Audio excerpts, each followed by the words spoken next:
un antiguo profeta judío puede abrir misterios para entender lo que pasa en el mundo. ¡Ahora sí! Sid Roth ha pasado más de 35 años investigando el mundo extraño de lo sobrenatural. Acompañen a Sid en esta edición de Es Sobrenatural.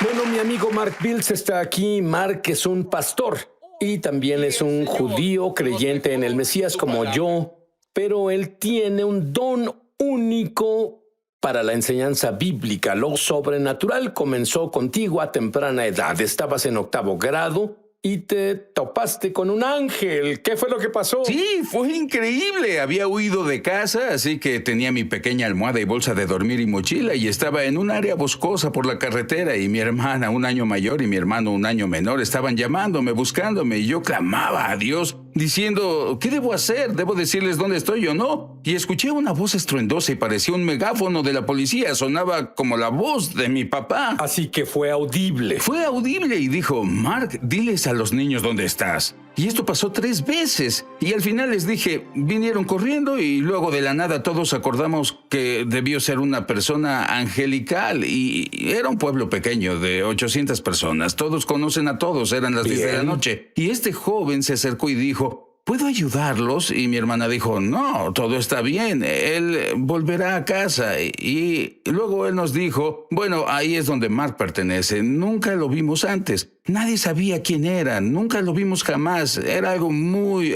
¿Y no era tu padre el de la voz estruendosa? Mi papá estaba lisiado, él no podía salir. Pensé estaba en una patrulla o algo así y estaba en casa. Solo eran mi hermano y mi hermana. Tengo curiosidad, ¿al momento te diste cuenta de que era un ángel? Cuando llegamos a casa, hablamos sobre eso. Todos pensamos que fue un ángel porque ninguno lo conocía. Y bueno, tú haces muchas cosas únicas al estudiar la Biblia. Por ejemplo, tomas un libro individual de la Biblia y en realidad lo pones en orden cronológico. ¿Por qué haces eso? Bueno, para mí es para ayudarme a entenderlo. Cuando leí el libro de Jeremías, descubrí que estaba revuelto y decidí ponerlo en orden y así poder entenderlo. Y descubrí, al compararlo con otros libros proféticos, ¡wow!, amplió toda la imagen. Mark, cuando pones las cosas en orden cronológico, descubres que la historia se repite siempre. Ay, por Dios, sí, y son los mismos patrones, todo está en los patrones, y los patrones que ves en los días de Jeremías también pasan en nuestros días, y cuando pones esos patrones juntos, puedes ver lo que viene. Encuentras incluso patrones en las advertencias. Definitivo. Lo que es fascinante es el pueblo de Dios en esos días. Ellos no servían a Dios, no querían nada que ver con Él, y Él escribía advertencias. Jeremías escribía advertencias de que debían arrepentirse y al mismo tiempo ignoraban las advertencias de Dios. Bueno, en realidad hay 6 similitudes en Jeremías comparándolo con hoy. Dime cuáles son esas similitudes.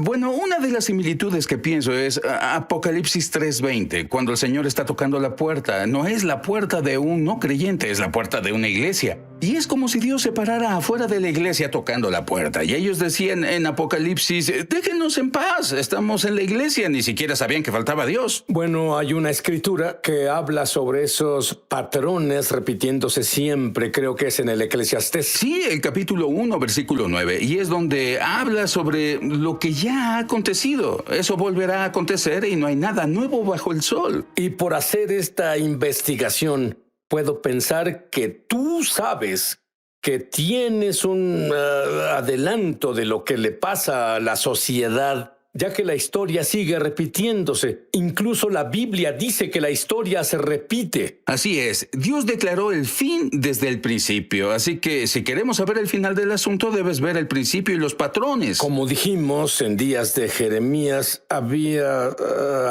anarquía como la hay ahora. Sí, anarquía total, caos.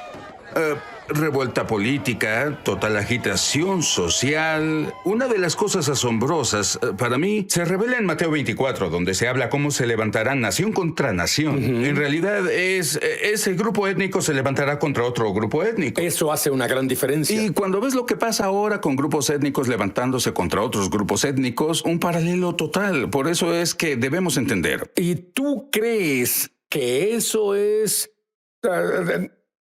lo que en realidad pasó en los días de Jeremías? Claro, sí. Hubo incluso peleas entre ricos y pobres y ambos fueron agitación social total en cada área. Ahora vives en Seattle, Washington, donde todo eso sucede. Y encontraste en estos patrones que Dios siempre advierte antes del juicio. Siempre manda advertencias antes del juicio porque no está dispuesto a que nadie perezca, pero el problema es tan seguido y lo asombroso es que las advertencias son para su pueblo. Dios está más molesto porque su pueblo se aleja de él que porque el impío se aleje de él. Bueno, ¿no dice que el juicio comienza en la casa de Dios? Exacto, es exacto lo que dice. Entonces Dios siempre quiere lidiar primero con su pueblo y vemos eso de nuevo en Apocalipsis donde lidia con las 7 iglesias. Es con quien lidia antes de lidiar con las naciones. Cuando regrese, Mark revelará una de las advertencias a las naciones que pasan justo ahora del libro de Jeremías. Ya vuelvo. Hola Mishpohag de YouTube. Mishpohag es hebreo y significa familia. Soy Sid Roth. Bienvenido a mi mundo, que es naturalmente sobrenatural. Si fuiste bendecido por este programa, por favor suscríbete. Luego haz clic en la campana. Así no te perderás un solo episodio de Es Sobrenatural. Y ahora Mark en realidad debe identificarse con el profeta Jeremías, en especial cuando descubras que sus hábitos alimenticios eran los mismos hábitos alimenticios que tenía Mark. Es tan gracioso, pero sí, cuando compares de nuevo Jeremías con el Apocalipsis, al apóstol Juan se le dio un pergamino y se le dijo que comiera la palabra de Dios. De acuerdo, y él dice que era dulce en su boca, pero amargo en su estómago. Pues lo mismo pasa con Ezequiel en tiempo de Jeremías, que se le dio un pergamino con la palabra del Señor y se le dijo que comiera también. Y luego vemos a Jeremías, igual, dice que él también comió la palabra de Dios, ¿entiendes? Entonces debemos darnos cuenta de que si en realidad queremos entender estos últimos días, debemos alimentarnos con la palabra de Dios y seguido todas estas. ¿Es a lo que te refieres con comerla? Sí, en realidad ingerirla. ¿Cómo la ingieres? Bueno, para mí es leer. Yo leo todo el tiempo y no se trata de memorizar. Es como una computadora. Lo que subas ahí, él lo descarga. Las revelaciones toman vida. Las revelaciones vivas vendrán si comes la palabra de Dios. El ejemplo más importante que puedo dar es cuando tuve una pistola en mi cabeza. Un ladrón estaba listo para volarme la cabeza y me dijo que me acostara viendo hacia el piso. Luego, mi mente decía pelear o volar, pero de pronto la palabra del Señor vino a mi mente y Él me recordó algo que leí en Proverbios 2. Y aquí el Señor dice, acuéstate en el suelo, y debido a que comí la palabra de Dios, el versículo surgió y dice, no tendrás temor cuando venga el pavor repentino, cuando te acuestes será dulce. Y ese era Dios hablando, hablaba conmigo y decía, Y tu mente no sabía nada de eso, pero te vino porque comiste la palabra y salió de tu espíritu. Pero Exacto. Esta es la gran pregunta. Eso es maravilloso para Mark, pero ¿qué hay de mí? ¿Qué hay con ellos? Bueno, creo que si comen la palabra de Dios, Dios les brindará revelaciones. Depende. ¿Tratan la palabra como su verdura con peor sabor o la tratan como el postre más delicioso? Y debemos amar la palabra de Dios y entrar en ella y pedir a Dios revelación y llevarla a donde la necesitamos, porque es una ayuda siempre presente en tiempos de necesidad. Pero tienes que comerla, digerirla para que Dios pueda brindarla de nuevo. Y alimentar tu espíritu a diario. 3 comidas al día al menos. ¿Qué advertencias a las naciones encontraste al decodificar al profeta Jeremías? Bueno, hay un par de advertencias diferentes. Una de ellas, hay varios capítulos donde él advierte a todas esas naciones distintas que deben someterse a Nabucodonosor porque es la persona que Dios puso a cargo. Pero la advertencia más grande fue, él advertía a todas las naciones cómo deben tratar a la nación de Israel. Y si no tratan bien a la nación de Israel, están en grandes problemas. Y de hecho, Dios dice que después de 70 años de cautiverio, cuando castigó a Israel, Él va a voltear y a juzgar a todas las naciones y cómo trataron a Israel. Así que es muy importante hacer conciencia de que Dios aún está en pacto con el pueblo judío. En otras palabras, las personas lo ven como historia, pero eso es una realidad hoy y por siempre. Por supuesto, y es más, en Jeremías 31, con el nuevo pacto y otros lugares, Dios dice que su pacto nunca terminará. Mientras el sol y la luna estén ahí, su pacto con Israel no se romperá. ¿Y qué hay sobre la otra cosa de la que muchas personas hablan, los radicales islámicos y la solución de los dos estados? Exacto, eso pertenece al libro de Jeremías. Y hoy Dios dice que vendrá contra cualquier nación que intente partir su tierra. Entonces, las naciones, es mejor que pongan atención a eso. ¿Y quién es Babilonia hoy? Es una gran pregunta. Algunas personas me preguntan eso. ¿Es Babilonia una religión? ¿Es Babilonia un sistema político? ¿Es Babilonia una ubicación? Bueno, como tú sabes bien, pueden haber 70 capas diferentes. Creo que puede ser un sistema político, un sistema religioso y es mayormente una idolatría fugaz. ¿Y qué hay de las flechas inteligentes? Pensé que eso era interesante. Cuando lees Jeremías, habla de que después de 70 años, Dios vendrá contra Babilonia y dice que tendrán unas flechas expertas de un hombre experto. Y pienso que era interesante por el 91, cuando todos fueron a Irak. Tenías bombas inteligentes, misiles que eran como flechas, y pienso que era muy interesante cómo Dios proféticamente nos haga saber lo que viene. ¿Sabes qué? Yo tengo la sensación de que no haces esto solo para el show. Tú en verdad estás emocionado por la palabra de Dios. Yo amo la palabra de Dios, es mi pasión. Solo quiero comerla porque para mí es tan importante en la vida de hoy. Es más que historia. Está viva porque nos dice cómo y qué debemos comer justo ahora. ¿Qué clase de personas, según tus estudios de Jeremías y otros libros en la Biblia, busca a Dios justo ahora? Porque si hay un momento para estar bien con Dios, ahora es el tiempo aceptable. Eso es seguro. Dios busca por personas humildes. Busca a personas que quieran obedecerlo de corazón. No puede ser obediencia por temor. Dios busca personas que quieran magnificar las leyes. Vivimos en un periodo de rebelión, entonces Dios busca personas que quieran magnificar sus leyes, hacerlo honorable otra vez. Igual que las leyes de Washington son distintas a las leyes de Carolina del Norte. Bueno, las leyes dicen mucho del que las crea. Así que para mí, cuando ve las leyes de Dios, intento ver la razón detrás del corazón de la persona que da las leyes. Yo no veo legalismos. Esos señores es como, ¿qué debo hacer para ser salvo? ¿Debo hacer esta ley o esta ley? No, me siento como un pequeño que quiere hacerlo para ser feliz a papá. Muy bien. ¿Hay algún concepto en Jeremías que explique el coronavirus? Enseguida.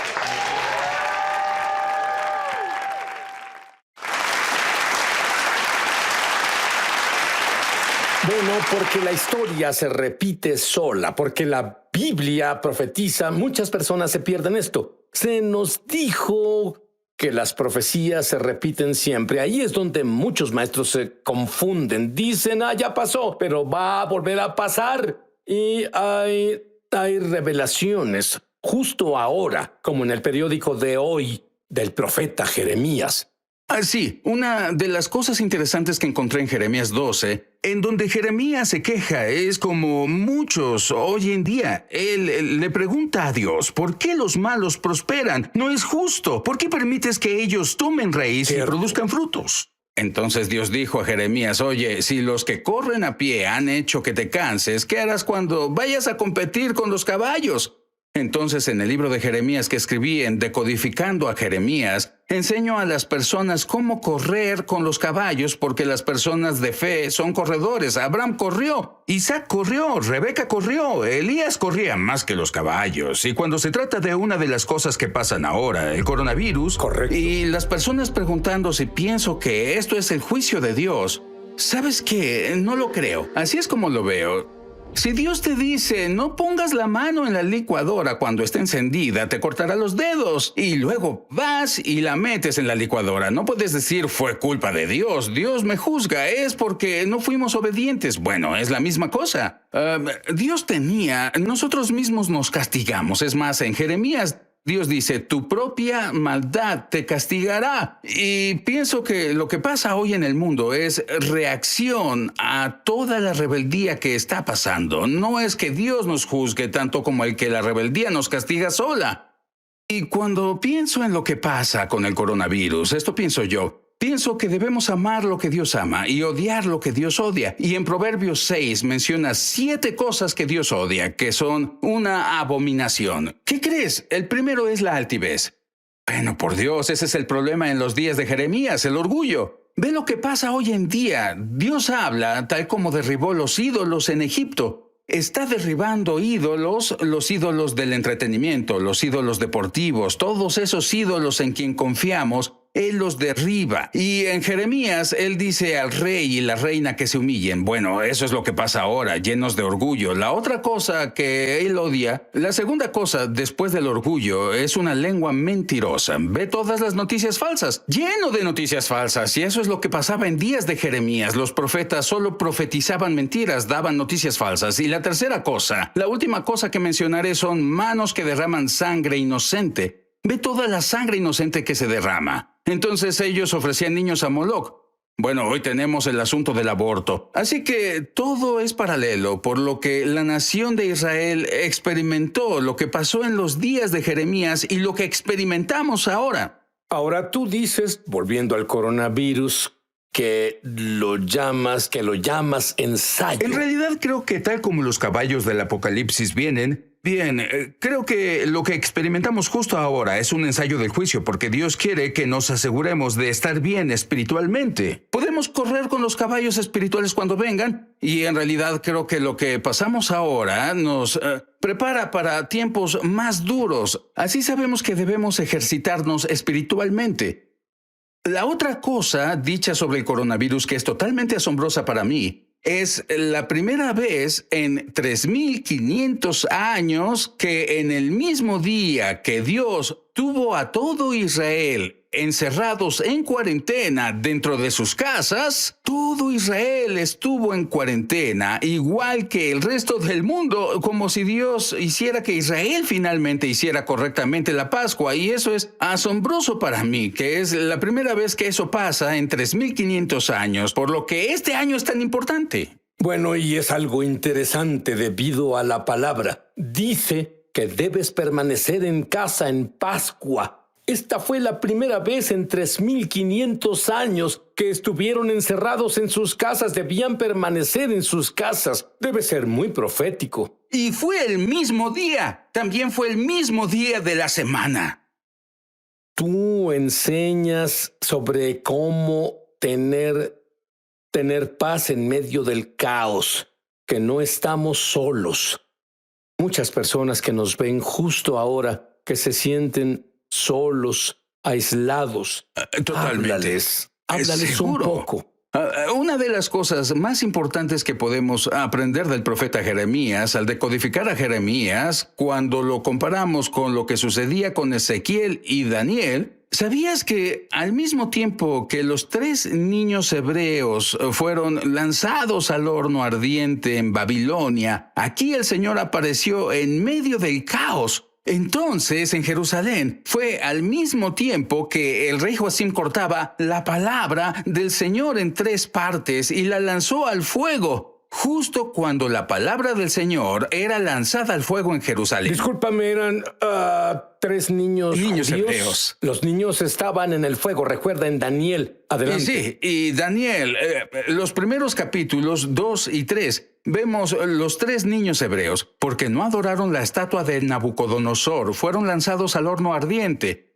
Pero lo que descubres es que al mismo tiempo en Jerusalén, Baruch, el escriba, quería advertir a Israel y a Joacim que no hicieran lo que hacían, y cortó la palabra del Señor en 3 o 4 partes y la lanzó al fuego en Jerusalén. Y al mismo tiempo en que la palabra del Señor es lanzada en Jerusalén, la palabra del Señor aparece en el fuego en Babilonia con los 3 niños hebreos. Lo que debes saber, igual que los 3 niños hebreos, cuando estás en medio del fuego por el que pasas y te sientes triste y bajo estrés, recuerda que el Señor está contigo. Y cuando Él habla de no estar solo, el Señor es incluso más que compañía. Si naciste de arriba, el Señor está en ti. Nunca estás solo. Ahora, hay personas que no saben si en realidad sus pecados fueron perdonados, si Jesús en realidad vive en su interior, si en realidad tuvieron una experiencia con Dios. Y hay unos que nunca han hecho esto. Quiero que repitas esta oración. Solo repitan las palabras que digo fuerte, como si estuviera en el cuarto desde donde me ves, justo ahora, porque no importa que no esté ahí. Dios está ahí. Y Él es lo que importa. Y si debe haber un momento, es ahora. Repite después de mí. Querido Dios, en voz alta, querido Dios, soy un pecador. Contra ti y solo contra ti pequé. Me arrepiento. Creo que la sangre de Jesús limpia toda cosa mala que he hecho. Y tú no tienes memoria, oh Dios, jamás. Ya no existen. De acuerdo con tu palabra, estoy limpio.